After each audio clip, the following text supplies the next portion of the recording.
Je crois que c'est dû à mes premières lectures quand j'étais tout petit. Je ne savais pas encore lire. C'était des revues comme Tintin, ah non, pas des revues, mais des albums de Tintin. J'étais au Vietnam, donc dans les années 53-54. Il y avait ces albums à feuilleter. Et puis il y a des recueils de bandes dessinées. Je ne connais plus le nom de cette revue-là, mais tout ça m'a marqué. Et puis j'aime beaucoup dessiner. Oui, à partir de là, sans doute. Je dessine tout ce que je vois, les films que j'ai vus au cinéma, bon, je redessine tout ça. Et le désir de faire de la bande dessinée, c'est vers 11-12 ans. Mais comme un rêve, comme ça, sans trop y croire, parce qu'au Vietnam, à ce moment-là, bon, la bande dessinée, ça n'existait pas. Il n'y avait pas de dessinateur de bande dessinée. Et tout ce que je recevais, ça venait d'Occident, des livres français. J'étais dans une école française, vietnamienne et française.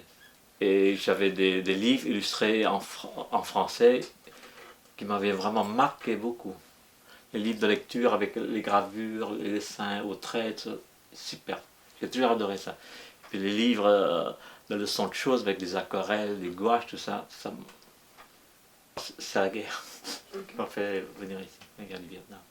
À ce moment-là, entre la France et le Vietnam, il y avait des problèmes diplomatiques. Donc les étudiants vietnamiens ne pouvaient pas venir en France.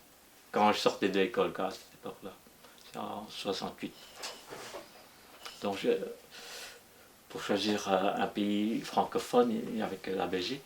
Et j'avais des copains qui sont venus un an avant moi, donc c'est comme ça, il y a une filière et on est tous venus ici.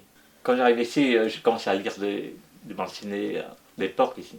Donc ça m'a encore plus fait faire fantasmer quand faire la bande dessinée. Je faisais d'autres études à l'université de Liège. J'étais en pédagogie, en psychopédagogie. Et quand j'avais terminé ces études-là, c'était la fin de la guerre au Vietnam. Les étudiants vietnamiens ne pouvaient pas rentrer. Je devais rester ici en Belgique. Et pour pouvoir rester, je devrais m'inscrire comme étudiant. Donc, je m'inscris à l'Académie des Beaux-Arts. Et là, je me sentais vraiment dans mon milieu. Donc, je fais l'illustration.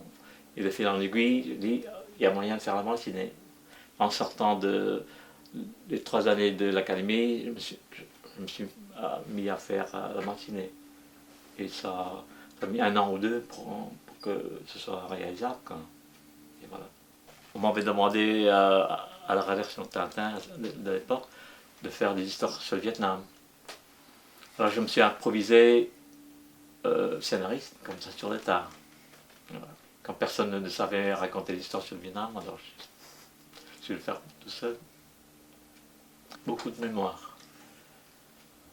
Et ma principale source de documentation, c'était la bibliothèque du Chirou. Il y avait peu de livres sur le Vietnam, quoi.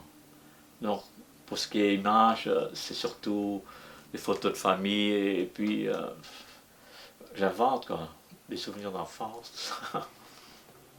Donc, c'est autre chose, quoi. Donc là, c'est beaucoup d'imagination, l'histoire, la vie que je raconte, mon passé, mon présent, tout ça mélangé pour écrire. Je m'imprègne un peu de tout ce que je vis, quoi. Le premier jour où je suis rentré à l'académie, il y a un professeur qui a vu le dessin que je faisais ce jour-là. J'ai passé toute la matinée pour dessiner l'œil du tigre là. C'était ma première illustration à l'académie. J'ai passé toute la matinée pour essayer de réussir l'œil, un seul œil du tigre. Et j'arrivais pas. Alors le professeur avait dit à mes condisciples, celui-là, il ne réussira pas dans ça.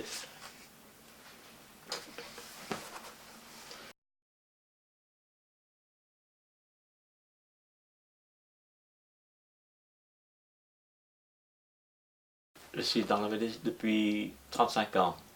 Et j'ai toujours envie de faire en même temps de la peinture, de l'illustration en grand format. J'ai essayé de faire les deux en même temps. Mais la bande dessinée prenait trop de temps. Une fois qu'on est dans une bande dessinée, on ne savait plus quoi faire. je voulais faire autre chose, quoi. Donc j'ai décidé, juste avant d'avoir ma retraite, de faire le saut, quoi. Parce qu'une fois, maintenant que j'ai arrêté la manger, je trouve que c'est un métier très difficile. Techniquement, très difficile. Je n'ai plus le courage de revenir en arrière. Quand j'étais dedans, ça va, ça roule, il y a un élan, donc ça va, par habitude. Mais maintenant que j'ai arrêté, penser qu'il faut faire des cases qui se suivent, avec le même personnage, le même décor qui doit changer le point de vue, les caméras virtuelles. Et ben, je trouve ça difficile. Et je trouve que j'étais très inconscient et très passionné pour sauter dans la bande dessinée. Et actuellement, les jeunes qui sont lancés là-dedans sont encore plus inconscients et plus passionnés encore pour y être. Tandis qu'ici, avec une peinture ou bien une sang, je plonge dedans pendant plusieurs semaines, plusieurs mois. C'est plus relax. Je pense que j'ai moins de stress comme ça.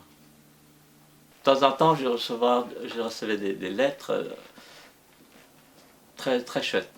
Et par après, avec l'internet, les emails, les gens, ouais, parfois il y a des réactions qui me touchent beaucoup.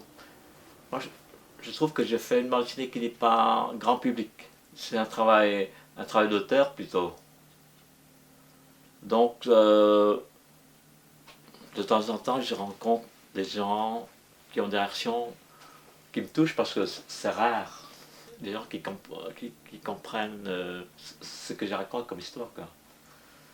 Bien sûr, quand on travaille dans le dessinée, on pense au public, hein. On espère rencontrer beaucoup de gens qui vous comprennent.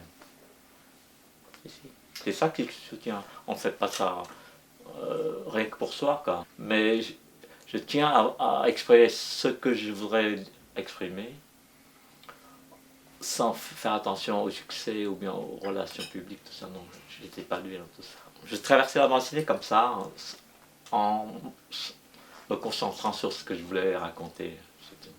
Le reste m'importait peu.